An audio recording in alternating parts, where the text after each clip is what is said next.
As somebody who uses Twitter a lot, I've come across a lot of situations in where I have felt the strongest need to go ahead and tell somebody to straight up. But see, if I do that,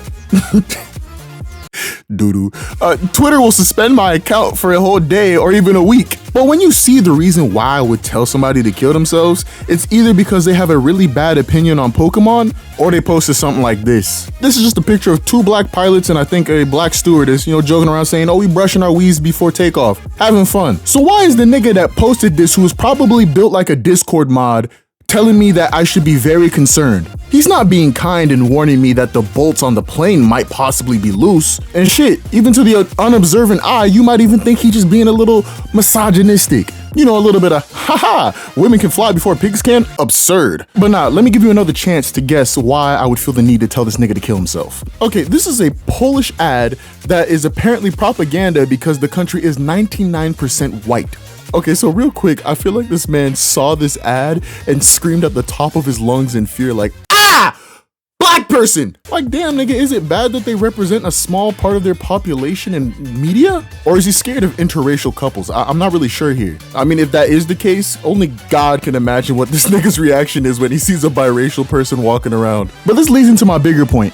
Twitter is now a cesspool of trash filled to the brim with softcore racism. And of course, we still got heathens out here doing hardcore racism and calling other people Why does hardcore racism sound like a genre of porn that Doja Cat would be into? Anyway, I wanted to go through and categorize the 3 forms of Twitter racism that are right below hardcore racism. Let's start off with racism. This is the section where what you posted wouldn't even be funny, even if it wasn't racist. And the funny thing about this screenshot here is that this nigga thought this shit was so funny that he retweeted it just so that people could see this bullshit again. This is worse than liking your own photo on Instagram. This is the type of post you'd see your racist uncle share on Facebook at 8 a.m. and then put 8 laugh cry emojis on it and then only get 1 like from his alt account. And as you could probably tell, the post is reversing the white woman, white man having a black baby meme. It's even stupider when you realize that this baby just probably light skinned.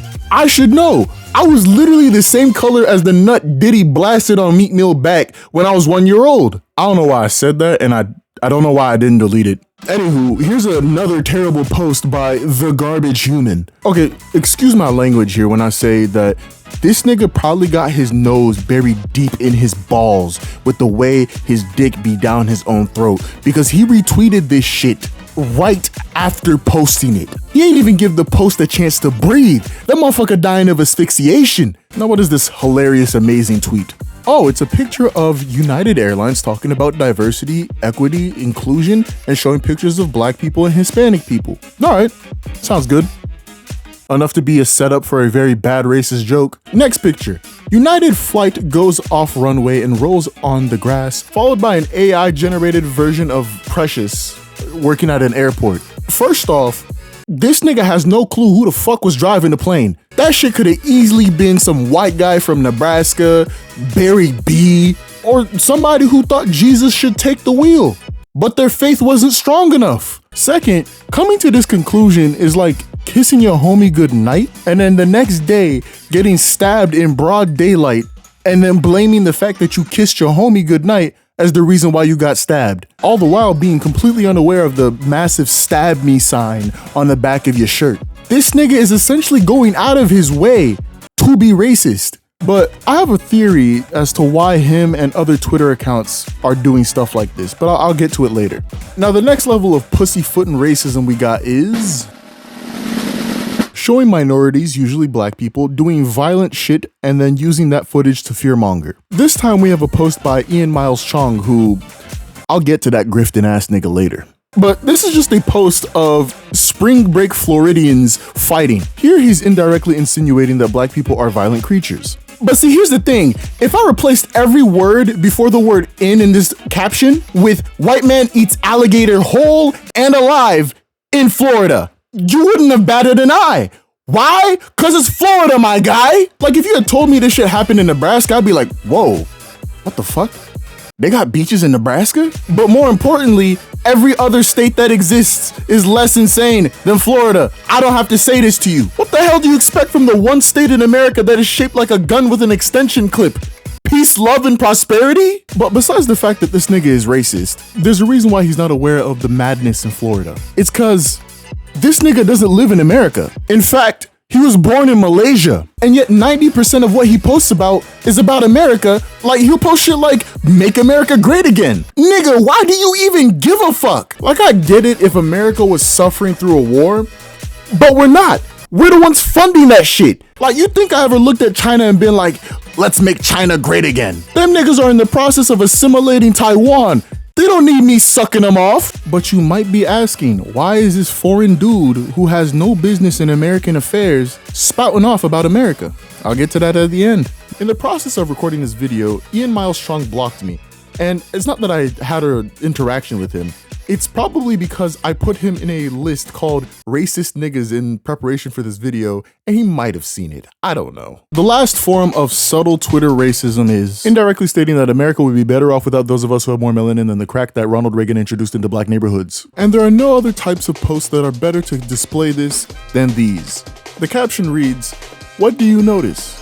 What do you notice? What do you notice? What do you notice? What do you notice? What do you notice? What do you notice?" If you watch any of these videos, there is nary a nigga in sight, and everything looks so humdiddly-dee perfect. But my favorite one of these posts is this one. Instead of the typical caption, this nigga put, "Remember what they took from you."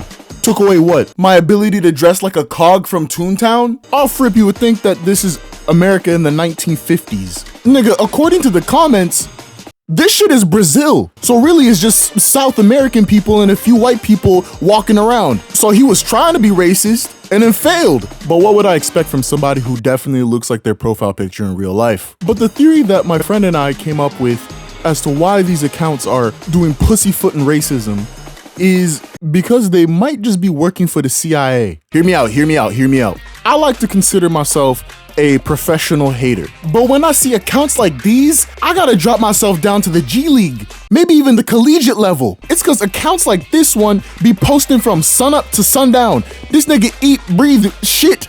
Racism. I cannot compete with that level of hatred. Dog, I worked at this building for years and can't even fathom how these niggas use the techniques that they be using.